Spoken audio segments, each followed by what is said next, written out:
नमस्कार, मैं हूं प्रवीण दुबे। जिनका कोर्ट कचहरी पुलिस से कभी वास्ता नहीं पड़ता या वे जिन्होंने कोई विधिवत पढ़ाई नहीं की, उन्हें भी अपराधों की कुछ धाराएं मसलन 302, 376 और 420 जैसी रटी हुई होती थी। इनमें बड़ी भूमिका हिंदी सिनेमा ने निभाई थी, जो पुरानी फिल्मों से लेकर अब तक कोर्ट रूम के सीन में हम देखते आ रहे थे। आज से उन धाराओं को भूल जाइए। अब ताज़ीराते हिंद की दफ़ा सुनने की आदत भी बंद करिए। आईपीसी नहीं, आज से बीएनएस यानी भारतीय न्याय संहिता कहने की आदत डाल लीजिए। सिर्फ आईपीसी नहीं बल्कि सीआरपीसी भी आज से बदल गई। उसे अब बीएनएसएस यानी भारतीय नागरिक सुरक्षा संहिता कहा जाएगा। केंद्र सरकार ने 3 नए कानूनों को बदल दिया है। दावा किया जा रहा है कि इन नए कानूनों से अब न्याय पर फोकस ज्यादा रहेगा। पुराने कानूनों न्याय के बजाय दंड पर ज्यादा केंद्रित थे, यानी देश में अब भारतीय कानून का राज चलेगा। 163 साल पुरानी कानूनी व्यवस्था में बदलाव से क्रिमिनल जस्टिस सिस्टम होगा मजबूत, यह दावा किया जा रहा है। महिलाओं और बच्चों के खिलाफ होने वाले अपराधों को भी सख्त किया जाने का दावा किया जा रहा है। तो आज बात इसी मसले की करेंगे कि कानून बदलने से क्या अपराधों में अंकुश लग सकेगा, क्या वाकई लोगों को त्वरित न्याय मिल पाएगा। सबसे बड़ी बात यह है कि पुलिस और कोर्ट का निचला अमला कब तक इस नए कानूनों के साथ फ्रेंडली हो पाएगा। शिकायत दर्ज करने में धाराएं क्या कानून की किताब देखकर तो नहीं लिखना पड़ेंगी। बहुत सारे ऐसे सवाल जिन्हें लेकर जाएंगे खास पैनल के पास और कहेंगे जवाब तो देना होगा, लेकिन रस्मन सबसे पहले आपको दिखाते हैं एक रिपोर्ट, देखिए। अभी तक आपके जुबान में चढ़ा होगा कि आईपीसी की दफा इसके तहत आपको ये सजा दी जाती है। हिंदुस्तानी फिल्मों ने इसे और आम लोगों की जुबान पर बैठा दिया। आज से आप आईपीसी नहीं, बीएनएस यानी भारतीय न्याय संहिता कहने की आदत डाल लीजिए। सिर्फ आईपीसी ही नहीं बल्कि सीआरपीसी भी आज से बदल गई। उसे अब बीएनएसएस यानी भारतीय नागरिक सुरक्षा संहिता कहा जाएगा। कुछ धाराएं तो रटी हुई हैं लोगों को, जैसे हत्या यानी 302, बलात्कार यानी 376, ठगी के लिए 420 तो लोगों की जुबान पर चढ़ा हुआ है। नए कानून में अब यह धारा बदल जाएगी। हत्या 103 से परिभाषित होगा, रेप गैंगरेप 63, 64, 70 से परिभाषित होगा और ठगी 318 धारा से पहचानी जाएगी। ये तो तय है कि इतने दिनों से लोगों की जुबान पर चढ़ी धाराओं को भुलाकर नई धाराओं को लिखना पुलिस के निचले स्टाफ के लिए भी चुनौतीपूर्ण होगा। हालांकि आज केंद्रीय गृह मंत्री अमित शाह ने कानून लागू करने को लेकर प्रेस कॉन्फ्रेंस के जरिए मीडिया को बारीकियां समझाई। सीएम डॉक्टर मोहन यादव ने भी नए कानून को लेकर प्रधानमंत्री नरेंद्र मोदी को शुभकामनाएं दी और दावा किया कि मध्य प्रदेश में पर्याप्त सुविधाओं और प्रशिक्षण के साथ इसे लागू करेंगे। न्यायपालिका के अंदर तीनों बड़े अधिनियम जो अंग्रेजों के काल से चले आए थे, उन अधिनियमों को बदलने का काम माननीय यशस्वी प्रधानमंत्री श्रीमान नरेंद्र मोदी जी की सरकार के द्वारा किया गया। मैं बधाई देना चाहूँगा। मुझे इस बात का संतोष है कि मध्य प्रदेश की सरकार गंभीरता के साथ पर्याप्त ट्रेनिंग और व्यवस्थाओं के आधार पर मध्य प्रदेश में इसको लागू कर रही है। आज से कानून लागू भी हो गए। कई दिनों से इसका विधिवत अनाउंसमेंट भी हो चुका है, लेकिन कांग्रेस ने न तो सदन के अंदर न ही बाहर कोई भरपूर विरोध किया। लेकिन अब उस पर सियासत शुरू हो गई। राज्यसभा सांसद और वरिष्ठ अधिवक्ता विवेक कृष्ण तन्खा ने नए कानूनों को लागू करने की प्रक्रिया को चुनौती देने की बात कही है। उनका कहना है कि देश में बने 3 नए कानूनों पर सदन में सार्थक बहस नहीं हुई, क्योंकि जब इन कानूनों को पारित किया जा रहा था तब 150 से ज्यादा संसद सदस्य निलंबित थे। उनका यह भी दावा है कि जो समुदाय इससे सीधा जुड़ा हुआ है यानी वकील, उनको भी नहीं बताया गया और उनसे भी कोई विमर्श नहीं किया गया। तनखा दावा करते हैं कि आने वाले दिनों में वो वरिष्ठ अधिवक्ता कपिल सिब्बल और बार एसोसिएशन के पदाधिकारियों के साथ मिलकर इस प्रक्रिया को कोर्ट में चुनौती देंगे। आपने ऐसा कानून बनाया जो पूरे 140 करोड़ लोगों को इम्पैक्ट करता है, उसमें कोई डिस्कशन नहीं हुआ। उस सबसे बड़े स्टेक होल्डर थे, इसमें वकील थे। सबसे बड़े स्टेक होल्डर तो वो लोग थे जिनको ये इम्पैक्ट करता है। तो तमाम बार एसोसिएशंस और सब मिलके इसमें एक लीगल रणनीति बनाएंगे, इसको कैसे आगे चैलेंज करने की। इसमें कोई दो राय नहीं कि 1860 की बनी आईपीसी यानी इंडियन पीनल कोड के मूल में दंड देने की प्रमुखता ज्यादा थी, न्याय की कम, क्योंकि उस वक्त अंग्रेजों को यहाँ ताकत के बल पर राज्य स्थापित करना था। अब देखने वाली बात यही होगी कि नए कानूनों से जनता को न्याय ज्यादा मिलेगा या ये सिर्फ नाम बदलने तक ही सीमित रह जाएगा। Bureau report, BSTV। तो उन मेहमानों को मैं आपसे तारुफ करा दूं जिनके साथ हम चर्चा को आगे बढ़ाएंगे। हमारे साथ हैं रविंद्र सिंह तोमर, ये पूर्व विधायक हैं, कांग्रेस के विद्वान ऊर्जावान प्रवक्ता भी हैं। रविंद्र जी का बहुत बहुत स्वागत है। दूसरे मेहमान है मिलन भार्गव, ये बीजेपी के युवा ऊर्जावान प्रवक्ता है, मिलन जी का ही बहुत स्वागत। और तीसरे मेहमान हैं मृगेंद्र सिंह, वरिष्ठ पत्रकार हैं, बहुत अच्छे राजनीतिक विश्लेषक हैं और अपने आज के विषय से वाबस्ता हैं। लंबे वक्त तक वो क्राइम कवर करते रहे अपने रिपोर्टिंग के दौरान। स्वागत है तीनों मेहमानों का। शुरुआत करेंगे रविंद्र जी से। रविंद्र जी, ये जो बदलाव है इस पर पहली टिप्पणी आपकी, कैसे देखते हैं आप इसे?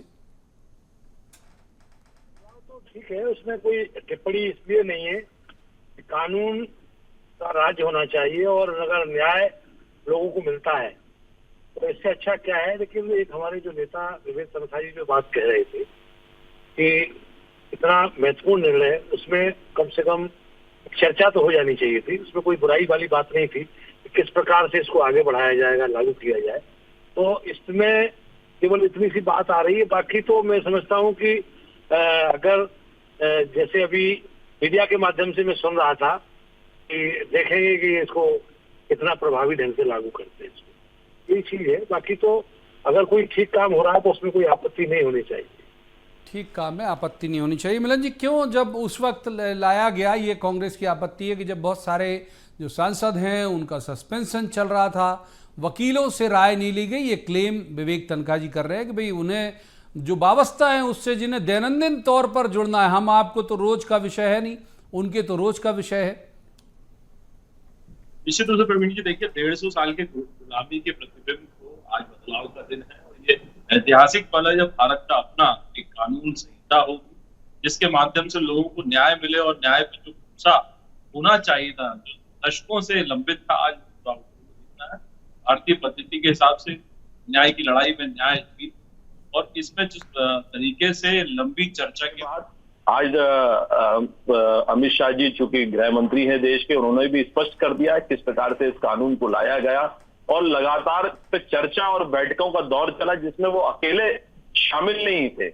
उसमें कानूनविद भी थे, मिनिस्ट्री के लोग भी थे, जजेस भी थे, और जिस तरीके से देश के सरकारों के मुखिया और प्रतिनिधियों, सांसदों, आईपीएस और कलेक्टर अधिकारी, सारे वर्गों से समग्रता के साथ सुझाव ऑन रिकॉर्ड लिए गए और उनको शामिल करके जिस प्रकार से गृह मंत्रालय की कमेटी होती है संसद में, उसको रखा गया जिसमें 3 महीने चर्चा हुई, 3 महीने सुझाव देने के बाद उसको समाहित किया गया। उसको समाहित करने के बाद सदन में लाया गया, क्योंकि कैबिनेट में पारित फिर पुनः करना पड़ा क्योंकि उसमें संशोधन हुआ था। कैबिनेट में पारित होने के बाद सदन में लाने के बाद जिस प्रकार से विपक्षी दलों का रवैया होना चाहिए, देखिए अंदर कमरे में तो वो स्वीकार कर गए क्योंकि संसदीय कमेटी में, गृह मंत्रालय की जो कमेटी है उसमें सब दलों के लोग रहते हैं। जब उसने पारित कर दिया फिर ये ढोंग क्यों करना है कि साहब हम लोगों को शामिल, देखिए हंगामा उन्होंने किया और हंगामा करने के बाद वो चाहते थे कि हम देश को बताएं साहब इसके पक्ष में हम लोग नहीं है, जबकि वो पक्ष में थे। ये ऑन रिकॉर्ड है, इसको आप यदि चैलेंज करना चाहे विवेक जी कर सकते हैं। विवेक जी क्या दोहरी भूमिका में होते हैं, कभी वो वकील बन जाते हैं, कभी वो नेता बन जाते हैं, जबकि वो जानते हैं कि इस देश में क्या हो रहा है। इस दोहरी भूमिका के कारण कहीं ना गफलत पैदा कर देते हैं वो, और वो स्पष्टता से अपनी भूमिका का निर्वहन नहीं कर पा रहे। ये कहीं ना कहीं चुनौती उनके लिए भी है। तीसरे मेहमान करूंगा, मृगेंद्र जी का भी ओवर कमांड है इस सब्जेक्ट में। मृगेंद्र जी, बहुत सारे ऐसे शब्द थे जो लिखने में ही और उच्चारित करने में बहुत बेचैनी भी होती थी कि मसरूका, दस्तयाब, मर्ग, ये सब तो बने वजन की तरह था ही। दूसरा, ये धाराएं भी जो थी वो उस समय ऐसे लगता था कि 1860 की बनी आईपीसी में बदलाव की जरूरत है, बहुत बार ये बात कही जाती थी। आप कैसे देखते हैं इस बदलाव को? देखिए, बदलाव तो प्रकृति का नियम है। अच्छा, अंग्रेज कानून बना गए थे, उसमें कुछ बदलाव किए गए हैं। उसमें कानून तो अच्छे हैं, अब जरूरत इसको लागू किस तरह किया जाता है। अगर पुराने ढर्रे में ही चलते रहेंगे तो आम जनता को राहत नहीं मिलेगी। जिस उद्देश्य से कानून बनाया गया है उसका क्रियान्वयन होना चाहिए, उसका पालन होना चाहिए सही ढंग से, कि पुलिस अधिकारी उसका पालन करें। ये बात जरूर है कि थोड़ी से समय इसमें लग सकता है क्योंकि पुलिस अधिकारियों को प्रशिक्षण में उतना समय नहीं मिल पाए, क्योंकि अभी सब चुनाव में व्यस्त रहे। आचार संहिता के कारण फिर चुनाव हुए, चुनाव समाप्त होने के मुश्किल 1 महीने बाद ही चूँकि नई प्रक्रिया, न्याय प्रक्रिया लागू हो गई है, तो उससे थोड़ा सा उनको समझने में समय लगेगा। लेकिन उसके बाद मुझे लगता है आम जनता को भी इसका जितना अधिक से अधिक प्रचार प्रसार करना चाहिए ताकि लोग जान सकें। जैसे आपने कहा 376 थी, 420 थी, धाराओं को सभी जानते थे, अब वो हो गई 63 से लेकर 70 के बीच में 318 अलग धारा हो गई। अब कई धाराओं को विलोपित भी कर दिया गया है, जैसे 377 धारा समाप्त कर दी गई। अब क्रूरता का कौन सी धारा लगेगी उसका किसी को जानकारी नहीं है। मध्य प्रदेश सरकार ने अभी एक और बड़ी गलती की है कि जो विशेषकर कमिश्नर सिस्टम में भोपाल और इंदौर में अब नए नियम के तहत जो एसीपी को अधिकार नहीं रह गए 151 के अंतर्गत किसी को कार्रवाई करने का, सुनवाई करने का, वो अधिकार केवल डीसीपी को है। लेकिन मध्य प्रदेश करते मिलन जी, यही सवाल सेम आपके लिए कि अब ये हम उम्मीद करें कि जो विजय माल्या, नीरव मोदी टाइप ये लोग जो यहाँ अपराध करते थे, चाहे आर्थिक अपराध है, वो जाके विदेश में बस जाते थे, वहाँ की नागरिकता ले लेते थे, तो अब ये मान लें कि अब उन पर भी कड़ाई से हो जाएगा। लेकिन निश्चित रूप से प्रवीण जी, बहुत सारे कानून की जो बारीकियां थी, जो इनके जानकार होते हैं वकील, और किस प्रकार से गोल गोल जलेबी बनाकर अपराधियों को बचाते थे, अब कहीं ना कहीं बारीकियों में भी सुधार किया गया है, क्योंकि न्याय मिले। भले ही वो किसी अपराधी को सजा देने में लेट लतीफी होती थी, वर्षों चलते थे, 20-30 साल हमने देखा, आगे जज बदल जाते थे, जो पीड़ित है उसकी मृत्यु तक हो जाती थी, उसके बाद निर्णय आते थे। तो कहीं ना कहीं ये विधेयक जो आए हैं, जो कानून आए हैं, इसने ये सुनिश्चित किया है कि एफआईआर भी होगी, तय समय में वो उसका चालान भी पेश होगा, चालान पेश होने के बाद तय समय में उसके अपराध तय होना है और उसको सजा भी मिलनी है। यदि वो पीड़ित है तो उसको न्याय मिल रहा है। तो ये सब चीजों को बहुत डिजिटलाइज करके, जो कि आधुनिक कानून है, आधुनिक कानून के साथ पीड़ित को उसको एफआईआर भी तय समय में मिलेगी, उसके ऑन रिकॉर्ड उसको साक्ष्य, यदि चालान की कॉपी चाहिए तो वो भी एक पेन ड्राइव में वो हासिल कर सकता है। क्योंकि पहले हजारों लाखों पन्नों में कई बार केसेस होते थे जो पीड़ित पक्ष से दूर होते थे, उसको मालूम ही नहीं चलता था कि उसके प्रकरण में कोर्ट में क्या हो रहा है। ये सारी जो बारीकियां हैं, इनको सब कुछ बदल कर कहीं ना कहीं कानून में संशोधन करके बहुत अच्छा कानून लाया गया है, जो कहीं ना कहीं इस देश को दुर्गति में जिस प्रकार से विजन भी देगा और लोगों को न्याय भी देगा। एक बार मृगेन जी को करते हैं। कुछ बोलना चाह रहे थे मृगेन जी, उनकी बात तकनीकी दिक्कत के कारण रुक गई थी। मृगेन जी बात पूरी कर लीजिए प्लीज, मैं समझना चाहता हूं क्या आप महत्वपूर्ण बात कह रहे थे। नहीं, देखिए ऐसा है कि जो जहाँ कमिश्नर सिस्टम लागू है मध्य प्रदेश के 2 महानगरों में, भोपाल इंदौर में, तो अब जो नए कानून बने हैं उसके तहत एसीपी को अब बहुत सारे धाराओं में अधिकार नहीं रहे हैं, अब सारे अधिकार डीसीपी के पास हैं। महाराष्ट्र, गुजरात सरकारों ने नोटिफिकेशन जारी भी कर दिया है, लेकिन मध्य प्रदेश सरकार ने अभी तक कोई ऐसा नहीं अधिसूचना कोई जारी नहीं की जिसके तहत जो 151 या कुछ और धाराओं, 107-16 की धाराओं के तहत शायद सुनवाई के अधिकार केवल डीसीपी के पास है, एसीपी के पास नहीं है। ये सरकार को जल्दी करना होगा जी बात पूरी कर। अन्यथा अगर कोई वकील साहब चले गए उसको कोर्ट में, तो फिर इनको सब आरोपी छूट जाएंगे। इसलिए सरकार को इस मामले में जल्दी से जल्दी संशोधन आदेश जारी करना चाहिए कि सुनवाई के अधिकार एसीपी के स्थान पर डीसीपी को दिए गए। मिलन जी जवाब दीजिए। विपक्ष जो भ्रम फैला रहा है, देखिए पूर्णतः लागू करने से पहले प्रशिक्षण भी दिया, जिसमें जजेस भी हैं, जिसमें वकील भी शामिल है, जिसमें फॉरेंसिक टीम के एक्सपर्ट भी शामिल है, जिसमें पुलिस विभाग के अफसर भी शामिल है। ये लगातार मास्टर ट्रेनर है, माननीय गृह मंत्री अमित शाह जी ने बताया है तौर पर कि इन ट्रेनर की बहुत समय से ट्रेनिंग भी दी जा रही ताकि एक्सरसाइज हो, ताकि कानून जब लागू हो तो न्याय के दिशा में जिस प्रकार से मंशा के साथ कानूनों गया। रविंद्र जी सुन पा रहे हैं आप मुझे क्या? हाँ जी, सुनाई दे रहा है तुम्हें जी। तो रविंद्र जी मैं ये जानना चाह रहा हूं कि ये इसमें एक प्रावधान ये भी है कि जो भगोड़े अपराधियों के लिए कड़े प्रावधान जैसी बात कही गई है कि ऐसे अपराधियों के खिलाफ मुकदमा चलता रहेगा, गैर मौजूदगी में भी कोर्ट फैसला सुना सकेगी। तो जो यहाँ आर्थिक अपराध करते हैं विजय माल्या, नीरव मोदी टाइप के, आपको उम्मीद है कि उन्हें भी वापस बुला पाएगी सरकार? मेहरबानी के ऊपर है निर्भर। सरकार जो है किस पर मेहरबान हो जाएगी, क्या होगा, ये तो मोदी सरकार की गारंटी है। और राजसभा इसका कानून का कानून को एक चीज इसमें बहुत महत्वपूर्ण मीडिया के माध्यम से जो अपने को समझने को मिल रही है कि जो संशोधन हुआ है जी जो कानून में, उसमें एक चीज बहुत महत्वपूर्ण समझ में आई जी, बोलिए बोलिए। कि वो ये कि अब पहले दंड मिलता था, अब न्याय मिलेगा।